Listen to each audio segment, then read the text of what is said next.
Por deri në momentin që sa alokohen mjetet për të shlyerë borxhin komuna ndaj trafikut urban edhe operatorëve privat, një gjë e tillë nuk do të pritet, vetëm sa mund të radikalizohen situatat edhe gjëra tjera në detet e mëdha.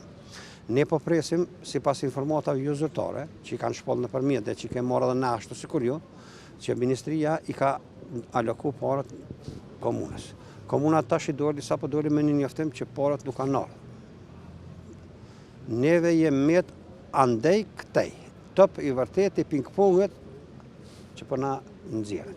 Në këto temperatura të ftofta, për hir të qytetarëve që po vujnë për transportin, që i kërkojmë mëshirë të qytetarëve, për hir të atyre qytetarëve këta duhet të bëjnë sot reflektimin. Nëse ndodh një gjë e tillë, ne do të kthehemi punës së rregullt në momentet që alokohen mjetet për shlyerë borxhi. Në të kundërtën, nuk alokohen mjetet, situata vetëm sa ka për të radikalizuar. Urojmë që kjo të ndodhë ditën e sotme. Mbesim me shpresë që arsyeja të mbizotroj edhe të komuna, edhe të ministri.